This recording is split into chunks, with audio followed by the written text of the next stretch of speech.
Carlos Hugo frente a Juan Carlos es el título del libro que firma el escritor Manuel Martorell, que nos acompaña esta tarde en Me Importas Tú, un libro sobre el carlismo que suena muy actual. Manuel Martorell, ¿qué tal? Bienvenido, buenas tardes. Buenas tardes. Gracias por acompañarnos. Carlos Hugo frente a Juan Carlos. Finalmente Juan Carlos. ¿Qué se perdió España? Bueno, ya sé que se puede decir que es algo así como política ficción, ¿no? Pero la realidad es que para entender el mensaje que quiere dar este libro hay que situarse en la coyuntura histórica de España en esos momentos, ¿no? Un momento en que prácticamente había desaparecido la oposición, o sea, el maquis del Partido Comunista había fracasado, todavía no han surgido los nuevos movimientos de izquierda y democráticos contra el franquismo, y bueno, en realidad Franco estaba en la cúspide de su poder. Además, con el apoyo internacional, estamos en plena Guerra Fría, todas las grandes potencias del llamado bando occidental, ¿no? Bando o bloque democrático, ¿no? Como se le llamaba, apoyan a la dictadura franquista frente a la amenaza soviética, y claro, es justo el momento en que Franco comienza a pensar qué es lo que le va a suceder después. Franco en ese momento podía haber elegido cualquier cosa y existía una posibilidad. El carlismo era un movimiento que le había ayudado en la guerra civil. Bueno, los propios carlistas creían que la guerra civil de alguna forma Franco la había ganado gracias a la participación de los requetés, y ellos pensaban que podían aportar algo a eso que eufemísticamente se llamaba el problema de España, es decir, la incertidumbre de qué es lo que iba a ocurrir una vez que muriese Franco, ¿no? Franco hace un intento de atraer a esta gente que había abandonado en beneficio de la Falange, pero bueno, finalmente opta por continuar, vamos a decir, su política centralista, autoritaria, la represión y la dictadura, y bueno, lo que se perdió es la otra forma de concebir España. Quizás hubieran evitado las situaciones actuales como Cataluña o el País Vasco. Bueno, pues, ¿qué sistema proponían los carlistas? Bueno, los carlistas que nos hacen siempre entrever que habría habido otra solución quizá a la situación de división que puede existir ahora. Bueno, en ese momento todo estaba por hacer, desde el punto de vista constitucional y político. Y los carlistas siempre han defendido ese sistema municipalista que da la máxima autonomía a las entidades básicas, como pueden ser los ayuntamientos, las provincias y las regiones, y una gran debilidad del Estado, es decir, prácticamente un Estado sin una constitución rígida, como ocurre, por ejemplo, en Estados Unidos, en el Reino Unido o en Suiza, ¿no? Y por lo tanto, de esta forma se podía evitar el bloqueo que actualmente supone la Constitución de 1978 para el desarrollo de problemas como el de Cataluña y el País Vasco. Pero no planteaban la ruptura de la unidad de España, aunque sí ese poder bueno, pues a los estamentos primeros, ¿no? por decirlo de alguna manera, al poder municipal, al poder de los pueblos, de los municipios. Bueno, es lo que es, vuelvo a repetir, lo que siempre ha defendido el carlismo. Ellos solamente repetían las ideas antiguas, o sea, las ideas del siglo XIX. Es decir, volver a un sistema de gran diversidad, pero siempre sin poner en cuestión la unidad territorial del Estado. Es decir, volver a la práctica independencia de los antiguos reinos, pero mantener ese espíritu unitario que antes denominaban ellos las Españas, ¿no? En vez de España. Y se habla incluso de una monarquía foral. Bueno, foral, federativa, federal, bueno, todos estos términos aparecen en los documentos, en las revistas, en las publicaciones, en los cientos de mítines y actos públicos que el carlismo hace en este periodo. ¿Se puede decir que hubo tantos carlismos como carlistas? Bueno, yo creo que el carlismo se distingue por eso, ¿no? Son unos cuantos grandes principios, luego muchos valores de carácter sentimental, de carácter histórico, mucha relación, por ejemplo, con con el ámbito local, con la familia. La familia es un elemento importante en el mantenimiento del carlismo y luego, bueno, cada uno entendía y practicaba el carlismo como quería. Sí, ¿cómo se contemplaban situaciones como por ejemplo la corrupción? La tenemos ahora desgraciadamente implantada, parece ser, ¿no?, en nuestra sociedad. ¿Qué visión tenían en la época de Carlos Hugo del carlismo? ¿Qué visión había en relación con estos valores éticos de una sociedad? Bueno, es muy curioso leer las publicaciones que entonces sacaban lo que se denominaba antes la Comunión Tradicionalista, como la revista Montejurra, que se editaba aquí en Pamplona. Y bueno, ellos hablan también de cosas antiguas, pero que creen que podían ser útiles para ese momento. Ridiculizan, denuncian continuamente los abusos de las autoridades, sobre todo de los gobernadores provinciales, ¿no? Todas las fiestas que se hacían, las medallas que se ponían, la acumulación de cargos, todo esto. Hay continuas denuncias, hay una sección en la revista que se llama Proyectiles teledirigidos, que van, valga la redundancia, dirigidos contra estas autoridades, y ellos, para resolver esto, por ejemplo, dicen que hay que recuperar algunas figuras históricas, como era el juicio de residencia. El juicio de residencia es una práctica, vamos a decir, casi del antiguo régimen, pero por el que vamos a decir, los representados por un político tenían el derecho, al finalizar el mandato, de hacer una especie de auditoría o de juicio donde los agraviados podían acusar a ese representante político de las cosas que no había hecho bien, y luego él podía defenderse si lo había hecho bien o no. También, bueno, algo que en estos momentos es muy actual, ¿no?, la absoluta prohibición de recibir regalos de cualquiera, o sea, y luego también dicen que hay que rescatar el mandato imperativo, que es otro elemento también de las antiguas cortes forales, ¿no? Y el mandato imperativo simplemente quiere decir que el representante solamente puede defender en la institución donde representa a la población que le ha elegido aquel programa y aquellas cosas por las que ha sido elegido. Y por lo tanto, si cambia de posición o si no cumple el programa que él había presentado, entonces tiene que volver otra vez a los representados y preguntarles si eso es posible o no. Bueno, tres figuras que bien podrían ser quizá extrapolables, quizá con otras características o con otros detalles, al momento actual en el que se está reclamando una democracia regenerada en nuestro país, ¿no, Manuel? Por supuesto, esto es algo que ahora se está planteando desde todas las organizaciones políticas, ¿no? La diferencia es que en ese momento todo estaba por hacer y el carlismo proponía algunas de estas cosas, como la democracia municipal, como la relación directa entre los representados y los representantes, que en ese momento parecían utópicas. Hombre, no quiero decir que Franco iba a poner en práctica una democracia en ese momento, pero Franco, si hubiera sido más inteligente, tal vez podría haber comenzado el camino para que la situación política hubiera evolucionado hacia otro lugar y no hubiera desembocado en la actual crisis política y territorial que tiene el Estado español. Claro, quizás se ha apostado, como decíamos al principio, por el centralismo, y de ahí, bueno, pues como han surgido, bueno, movimientos, como en este caso estamos viendo imágenes de ese apoyo a la consulta, ese movimiento en Cataluña, el apoyo que hubo también aquí en Pamplona, ¿no?, en la capital navarra. ¿Han sido mal interpretados a lo largo de la historia los carlistas, que nunca apoyaron al régimen franquista? ¿Qué malinterpretaciones son las que están en la sociedad?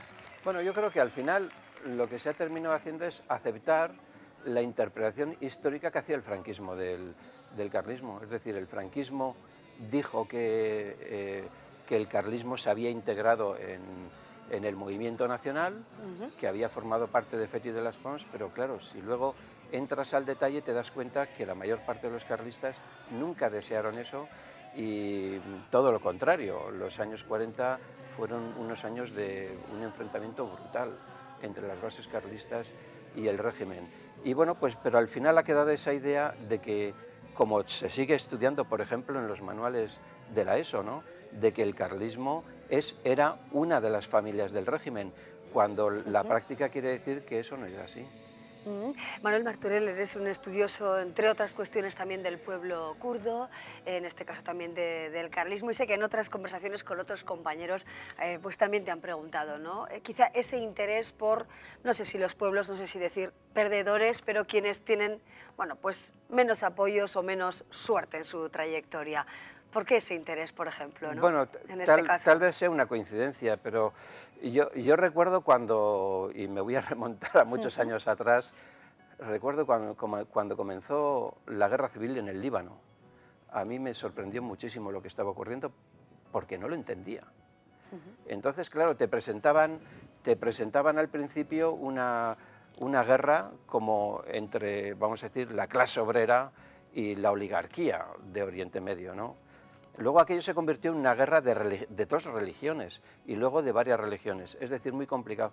Y esa complejidad me llevó a mí a intentar comprender la dificultad de ese entendimiento. Y yo creo que con el pueblo kurdo y con los carlistas y luego con otros trabajos que he hecho sobre el Partido Comunista ha ocurrido exactamente lo mismo. Es decir, hay cosas que históricamente no se han explicado, que son muy complejas y que hay que estudiarlas en profundidad para entenderlas. Las especificidades, ¿no?, de cada conflicto, bueno, cada problema o situación también y su marco en cada uno de los países. Manuel Martorell, Carlos Hugo frente a Juan Carlos, la solución federal para España que Franco rechazó. Es el libro del que hablamos hoy con el autor. Martorell, Manuel, muchísimas gracias por acompañarnos. Que sea un éxito, por supuesto, esta publicación. Gracias. A ti, Hasta gracias pronto. a ti.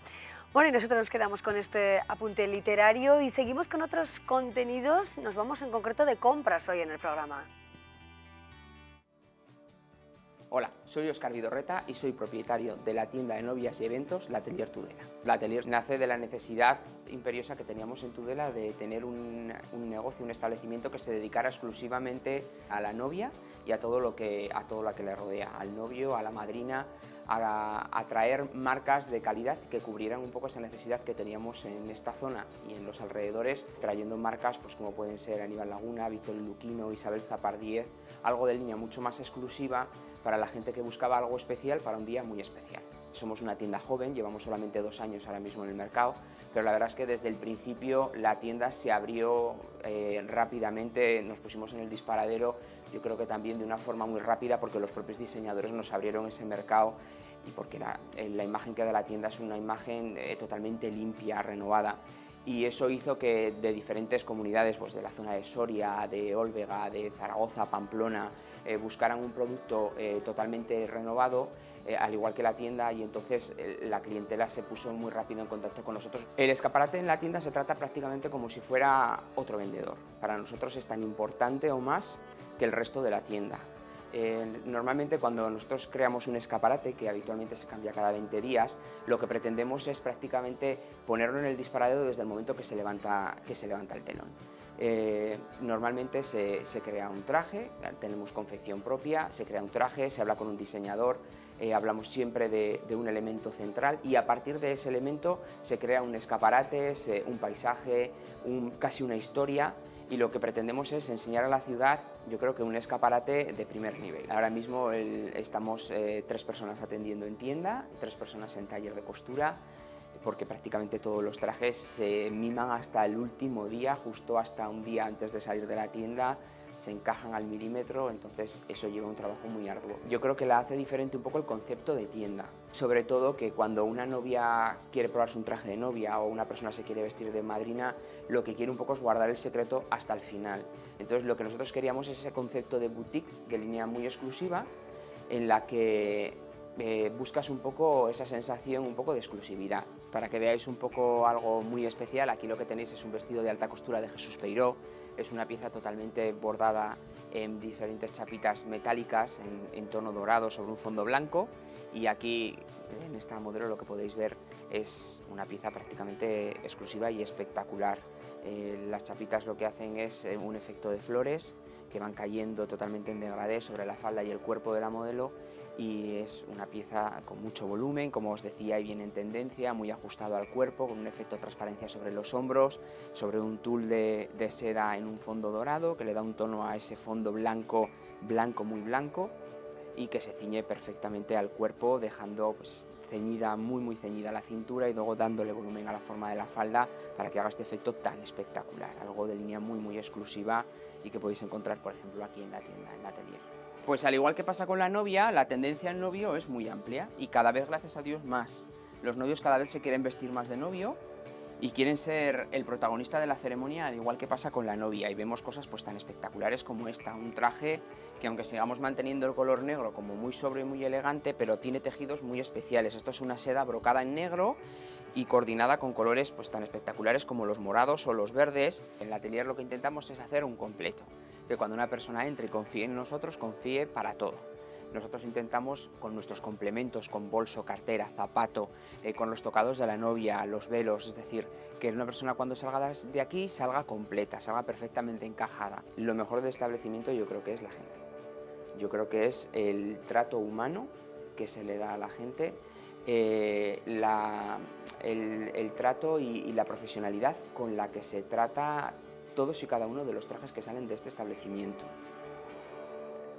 Ahí tenemos la belleza que nos muestra el Atelier de Tudela, hablando de compromisos, en este caso también de bodas. Nosotros vamos a seguir hablando hoy en el programa de relaciones que pueden llegar a ser tóxicas y no de igual a igual.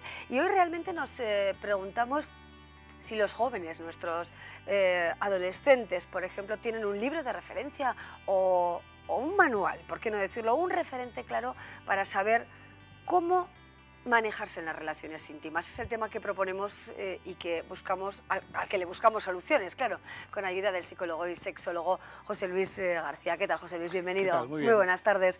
Bueno, hoy hablamos de este tema, también lo hemos hecho con la directora del Instituto para la Igualdad, Teresa Nagore. Hemos dado esos datos de que aumenta la violencia de género entre jóvenes, entre 18 y 24 años. Hay muchas denuncias, pero es verdad, hay libro de referencia, hay manual de instrucciones. ¿Cómo nuestros adolescentes que tienen las redes sociales, internet, todo el campo abierto, podríamos decirlo, cómo se pueden manejar mejor? ¿Qué deben aprender acerca de las relaciones íntimas entre hombres, mujeres, hombres, mujeres, mujeres? En definitiva, en la relación de pareja. Bueno, es un tema muy complejo. Yo creo que hay una causa estructural, que es las relaciones de desigualdad que hay en la sociedad, y especialmente entre hombres y mujeres. Y mientras haya esa desigualdad, muy probablemente van a seguir existiendo la prostitución, los abusos sexuales, las relaciones de maltrato. Es decir, es un poco, hay una causa estructural, ¿no? La idea un poco culturalmente aceptada de que la mujer es inferior al hombre. Eso todavía persiste en nuestra sociedad. Instituciones, por ejemplo, como la Iglesia, pues lo siguen un poco manteniendo, ¿no? Entonces, eso como regla general. Luego, en el terreno particular, los jóvenes, en mi opinión, están desatendidos, están abandonados. Referentes en casa, yo creo que los modelos que le demos en casa son muy importantes, y en los centros escolares. Pero ¿qué pasa? Que los temas relacionados con la sexualidad y la afectividad están fuera de este circuito y por tanto los jóvenes aprenden sexo y aprenden relaciones a través de Internet. Y especialmente de las películas pornográficas, que es un poco mi tesis, que llevo un poco defendiendo, y que me parece muy importante que lo tengamos en cuenta, porque ellos están aprendiendo a comportarse con unos modelos muy poco adecuados. Sí, José Luis, de hecho, hoy he encontrado un dato de un estudio realizado por Acción contra la Pornografía. Un 24% de los adolescentes de 13 años que ha entrado en Internet ha visitado páginas pornográficas, ¿no? Vídeos, sexo, bueno, pues indiscriminado en muchas ocasiones.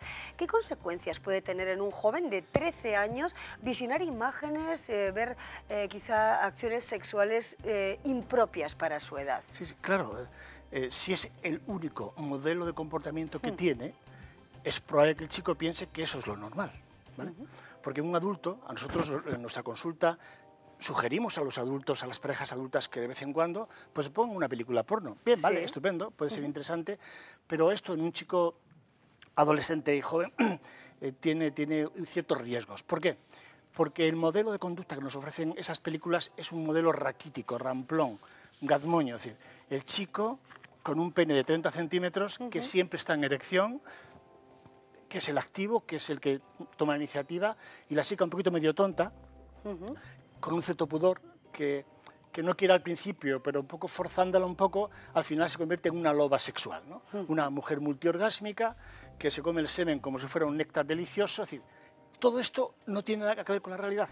Entonces, si un chico ve eso muy a menudo, muy frecuentemente, porque el porno es accesible de forma gratuita, anónima, en cualquier momento, en cualquier situación, bueno, el resultado va a ser un poquito complicadillo, porque si él tiene su primera relación sexual, va a esperar que la chica se comporte como en la película y él mismo va a esperar de sí mismo que se comporte de una manera determinada. Por tanto, el riesgo de fracaso es elevadísimo, elevadísimo. Si a esto lo unimos que tiene lugar a las 4 de la mañana con 5 copas, 3 porros y un tripi, pues el resultado es un poquito terrible. Bueno, la verdad es que el escenario planteado así es duro, es complicado y puede ser realmente bueno, peligroso probablemente para el desarrollo de los jóvenes, ¿no? Llevamos mucho tiempo insistiendo en los riesgos que hay asociados a este tipo de comportamientos, ¿no? Embarazos no deseados, lo hemos dicho 1000 veces, infecciones sexuales, problemas de conducta sexual y de maltrato, que es una nueva categoría que está emergiendo y que vamos a asistir en los próximos años a un incremento, está clarísimo, yo lo tengo muy claro, de este tipo de riesgos. Claro, ahí tenemos, como indicas, el hombre como macho dominante, la mujer como mera figura de deseo, bueno, que no tiene tampoco mucho que decir, sino aceptar y continuar con la propuesta. Ella sumisa, sumisa y el activo, ¿no? Claro. Pero yo quiero hacer ver un poco esta mujer sumisa como, por lo menos en el guión literario de la película, ¿no? Que no quiere al principio, pero que luego, forzándola un poquito, bien sea psicológicamente o otras técnicas y procedimientos, al final acaba cediendo a los deseos del varón, ¿no? Esto es un poco peligroso porque va señalando a los jóvenes que si tú fuerzas un poquito la cosa, a lo mejor tienes éxito y en el fondo a ellas les gusta hacer eso.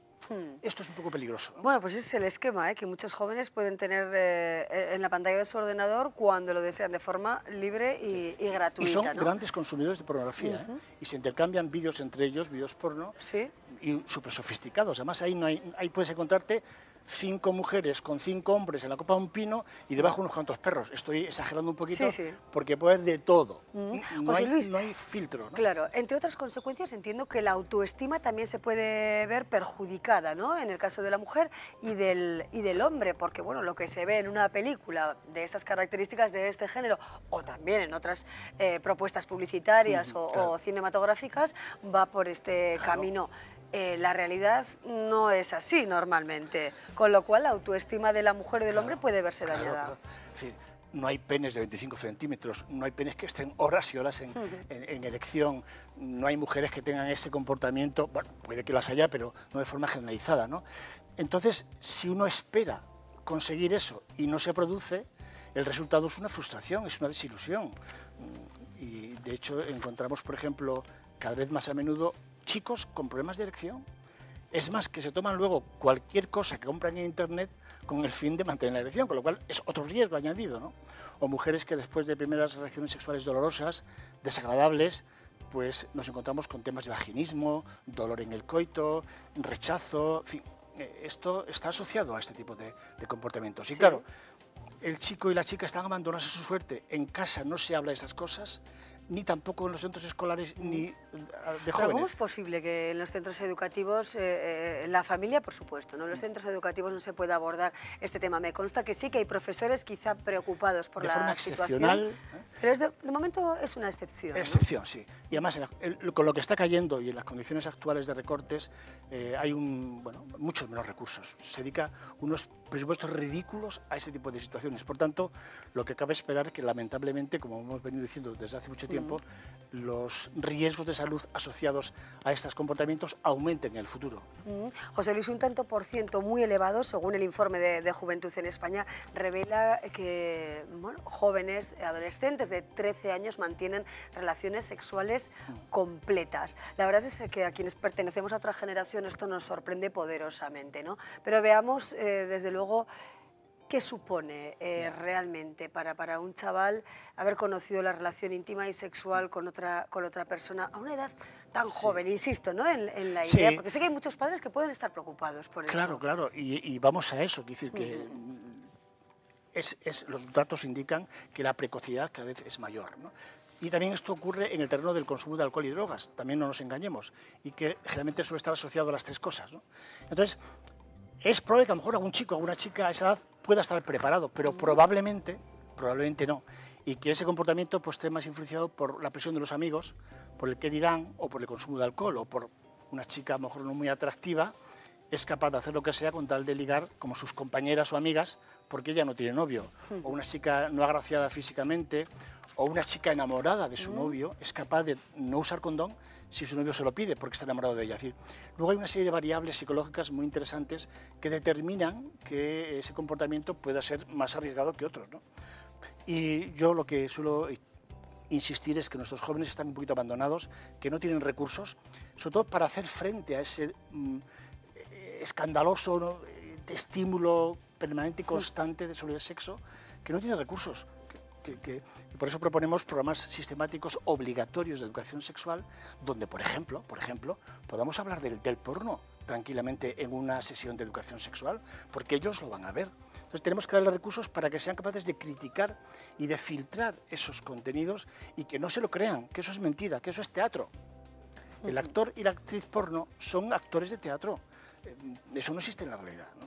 Entonces, que no se lo crean. Pero eso hay que trabajarlo en programas de educación sexual, no en una mera información, ¿no? Efectivamente. Bueno, nos quedamos con estas reflexiones que también bueno, nos llevan a profundizar o a pensar en ese dato, ¿no? ¿Qué sociedad se está creando cuando, por ejemplo, en Andalucía 1 de cada 4 jóvenes considera que la mujer debe quedarse en casa y que las grandes decisiones las tiene que tomar el hombre, ¿no? Se trata de, bueno, pues trabajar para evitar un pensamiento como este, ¿no? Ese 24% de la población joven que mantiene, bueno, como importantes o como creíbles estos patrones. José Luis García, muchísimas gracias por acompañarnos. Un placer, como siempre. Gracias.